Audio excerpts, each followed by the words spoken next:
Alors, c'est le moment de vous parler d'une entreprise locale que vous ne connaissez pas, mais que vous méritez de connaître. On encourage, bien sûr, l'achat local et nos jeunes entrepreneurs, et jeunes et moins jeunes. Mais là, il se trouve que c'est une jeune fondatrice d'une entreprise de céramique qui sont assez uniques. Tout est fait à la main. Bien sûr, c'est fait avec amour au Québec.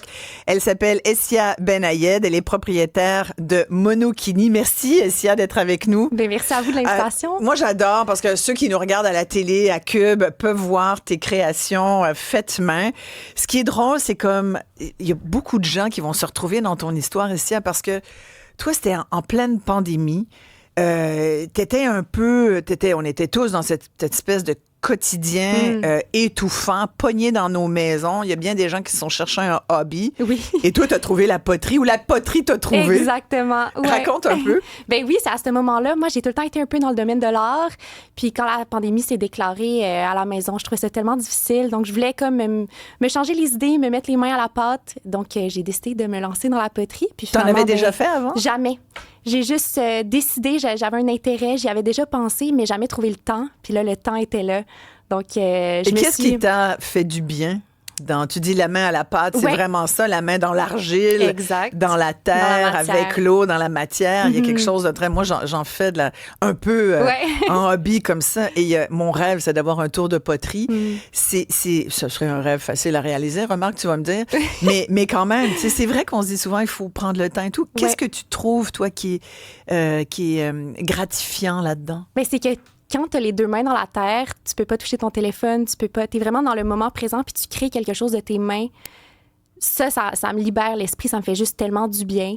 Fait que c'est ça qui m'a permis là, de passer Ça aurait pu rester un hobby, toutefois. Ça l'aurait pu, mais on dirait que je suis une grande intense. Quand j'aime beaucoup. Donc, quand j'ai vu que ça fonctionnait, que les gens aimaient, puis j'étais quand même malheureuse au travail du niveau professionnel, donc j'ai juste comme décidé de peut-être mettre ça de côté puis de me lancer. Puis finalement, ça grandit, voilà. Et là, tu es dans des boutiques? Dans des boutiques, oui. On a notre boutique en ligne également. Une boutique en ligne. Monokini. Pourquoi Monokini? Au départ, quand j'ai débuté les créations, je faisais des cache-pots pour les plantes avec des poitrines. Donc, c'est parti de là, mais finalement, mon travail a vraiment évolué. Puis on est dans la vaisselle, le décor, etc. On a laissé ça de côté, mais j'ai gardé le nom parce que je le trouvais le fun.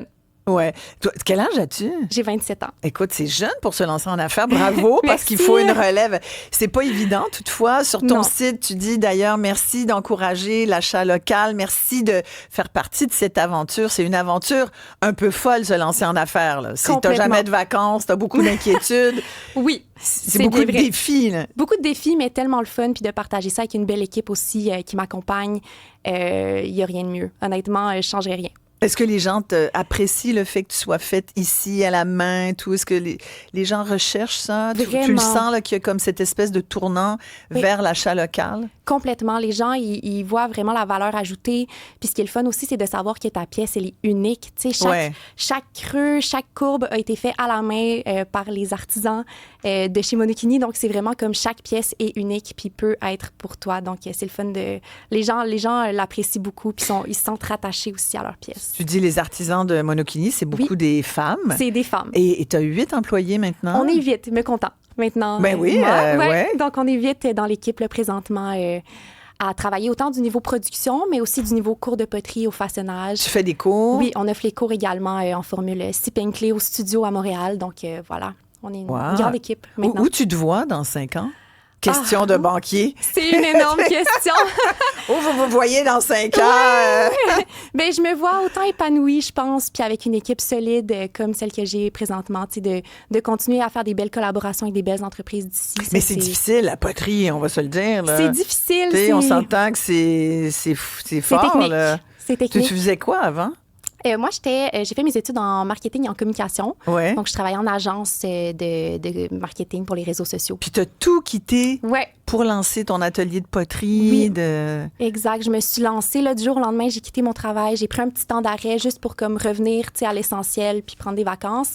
Puis ensuite, je me suis lancée dans une production avec... un contrat qui s'était présenté à ce moment-là. Puis, je m'étais dit, si je le fais à temps partiel le soir, ça va prendre beaucoup trop de temps. Donc, que je me dévoue complètement. Exact. Je me lance, puis si ça fonctionne, je vais tellement être contente, mais si c'est pour ne pas fonctionner, c'est pas plus grave. Écoute, moi, j'ai vu tes produits dans des boutiques. C'est magnifique. C'est vraiment des pièces uniques. On sent la main qui a travaillé la matière. Ouais. Mais en même temps, je te disais, c'est un milieu qui est quand même compétitif. Là, complètement. Il y en a vraiment beaucoup. Il y a aussi de l'offre, des fois.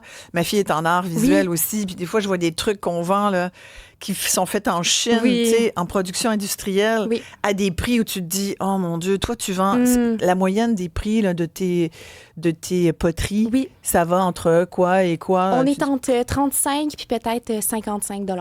Ça reste très abordable quand même. Ça fait des magnifiques cadeaux. D'ailleurs, vous cherchez des cadeaux à faire. C'est tellement des beaux cadeaux. Mais tu sais, tu as des trucs à 10 piastres aussi qui sont faits en Chine par des enfants. On a beau dire aux gens, achetez pas ça, la tentation est grande. Je comprends. Quel est le message que tu envoies à nos auditeurs là, pour encore plus les encourager à être derrière des entreprises locales comme la tienne? Oui, ben nous, personnellement, c'est que ça change des vies d'encourager local. Tu sais, ça nous donne un travail, ça nous rend heureuses aussi. Tu sais, nous, on est tellement contentes et fiers de présenter nos pièces. Donc, c'est d'encourager des entrepreneurs d'ici, puis aussi, propulser... De propulser des entreprises qui essaient tant de faire leur place sur le marché. Et aussi de faire en sorte que les gens apprivoisent ces techniques. Je te disais que moi, j'en faisais. Je sais que demain, tu as un atelier poterie. Oui.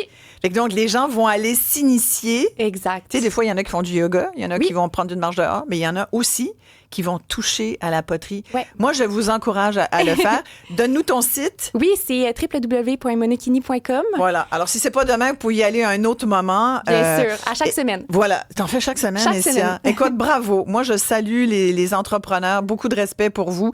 Essia Benayed de la compagnie Monokini qui fait des magnifiques poteries uniques faites à la main au Québec. Merci encore à vous, chers auditeurs. Vous faites partie de l'équipe. Merci à mon équipe. On se retrouve demain. Merci, Sayed. Merci.